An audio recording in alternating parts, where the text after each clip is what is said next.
السلام عليكم، ازيكم عاملين ايه؟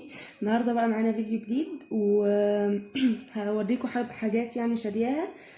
ما حبيتش اني اصور معاكم طبخه او حاجه، انا اصلا ما صدقت ان الاكل مش عليا النهارده ما حبيتش ان انا اصور يعني. حاجات لسه شارياها جديده عايزه اوريها لكم واقول لكم بالاسعار. اصلا انا متجوزه عامه كده بقالي سنه ونص، فما حدش يسالني بقى ليه جايبه الحاجات دي وكده. انا اصلا موزه في حاجه المطبخ وكل شويه بحب ان انا اشتري كل حاجه نازله جديده. هبدا بقى معاكم. جبت اول حاجه الجوانجي ده بالماسك، كان ب30 جنيه، من جواه فايبر ب30 جنيه. جايبه الرول ده كده مفرش مطبخ يعني، ممكن افرشه جوه دولاب المطبخ. هو الرول 5 متر، كان ب20 جنيه. حلو جدا، ما بيشربش ميه يعني، حلو بجد والله. كان رول 5 متر ب20 جنيه. جايبه دول 6 مع بعض كده، دول اطباق تسالي او اي حاجه، انا بستخدمهم في اي حاجه اصلا. حلوين وصغيرين، شكلهم جمال جدا. هما 6 مع بعض كانوا ب20 جنيه برضه. والاطباق دي 3 مع بعض كده شكل قلب، الوانهم حلو خالص، كانوا ب15 جنيه التلاتة. انا جبت منهم 2، اللون ده واللون ده، درجات الموف دي والدرجات ده. حلو جدا برضه، هو المفروض بتاع تسالي بس انا برضه مش هستخدمه تسالي. وجبت البولة دي حلوة كبيرة وجميلة، جايباها ب5 جنيه. ومصفة الرز دي حقيقة مش فاكرة سعرها، بس خامتها جميلة جدا وحاجة فعلا جميلة خالص. مش فاكرة سعرها صراحة. قوالب الكب كيك دي جايباها سيليكون، بدل ما كل شوية اجيب الورق يعني واستخدمه وارميه. دي السيليكون، كان ال6 مع بعض ب20 جنيه. ده شكلها عجبني قوي، ان هي طالعه بوز كده من النص عشان تطلع الكب كيك شكلها حلو. وده كفر بوتاجاز بيتحط على الازاز بتاع البوتاجاز نفسه، وشرايط ستان كده، شكله جميل. ومعاه الغطيان دي بتتحط على العيون، معاه 8 بتتحط على العيون. ممكن بقى هنا لما اعلقه احط مثلا اي طقم توزيع بستخدمه على طول او اي حاجه، او الولاعه مثلا. جميل جدا. جبت الستيكر ده بقى مش اللي هو البلاستيك اللي بيعذب علشان يطلع، ده كان ب10 جنيه. خامته تحسها ورق شويه كده، فبيطلع بسهوله، بيطلع قطعه واحده وبيتحط قطعه واحده. ده شكله اهو جميل جدا. بتاع البوتاجاز كان ب35 جنيه، وده ب10 جنيه. مكبس الكحك ده انا متجوزه بواحد زيه بس المدور ده، المربع بقى، بيجي معاه اشكال كده، 4 اشكال. بحط الشكل وقطعه العجينه وبضغط كده، بينزل لي الشكل اللي على الرسمه ده كده شكله. ودي الاشكال، كان ب30 جنيه. في منهم مدور والمربع، انا كنت متجوزه بالمدور. مكنه البيتي فور دي انا اصلا كنت برضو ما كنتش حابه فكرتها قوي، بس كنت جايبه القمع اللي هو القماش، كنت بستخدمه حلو جدا يعني، بس انا لقيتها رخيصه يعني فحبيت اني اجيبها واجربها. دي كانت ب50 جنيه. ومعاها طبعا المواس بتاعتها والاقماع دي. انا مش عارفه الاقماع دي بتستخدم في ايه يعني، لو حد يعرف يا ريت يقول. ومعاها المواس.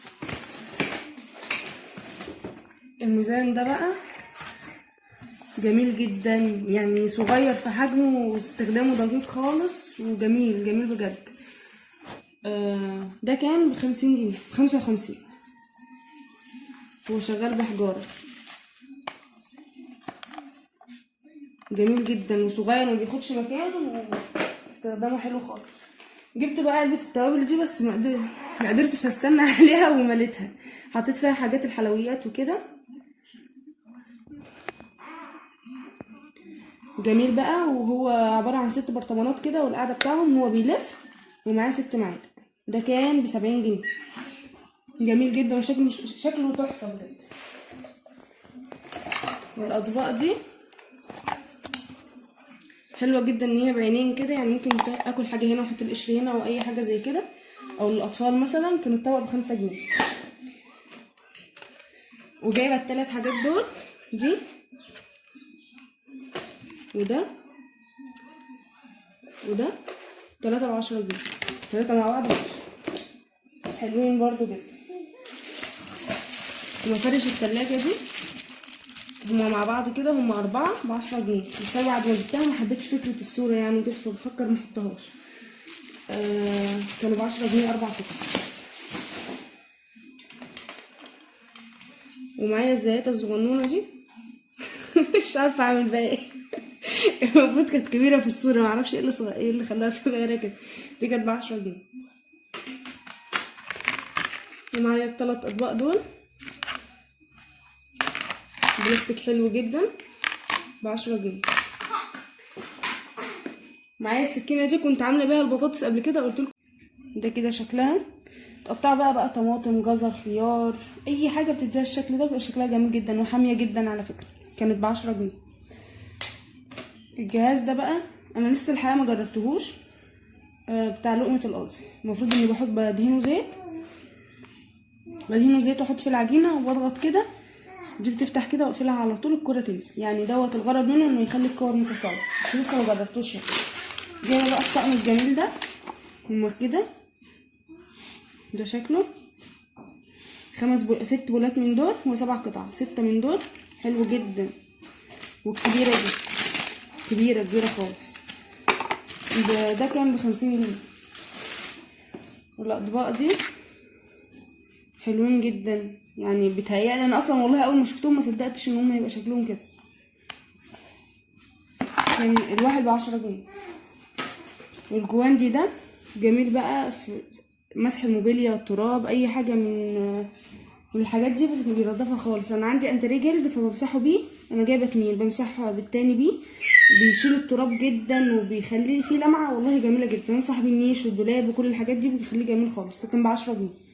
انا جايبه منه 2 استخدمت واحد. معايا القطاعات دي انا لما جبتها كان مكتوب عليها للعجين يعني اقطع بسكوت، هي اقطع بقى بسكوت اعمل بها الرز. مش عارفه اعمل بها الرز ايه يعني، ممكن احط في قلبها الرز عشان يطلع نفس الشكل. كانت تقريبا 15 جنيه. جبت الاتنين دول استخدمتهم بقى في البسكوت حلو يعني حلوين. قطعت بيهم برضو. وجبت دي كمان. هي المفروض كانت يعني بصوا حتى مرسوم عليها ايه. المفروض ده الحجم بتاعها، طلعت صغيره خالص. كانت 3 مع بعض ب15 جنيه. بس هتنفع يعني، ممكن نحط فيها اي حاجه صغيره على التسريحه في اي درج. حلو شكلها حلو. وجبت دي بقى جميله خالص وشكلها كنت هموت واجيبها بمعنى الكلمه. ده طبق التسالي الورده. ده بيتفتح كده جميل جدا.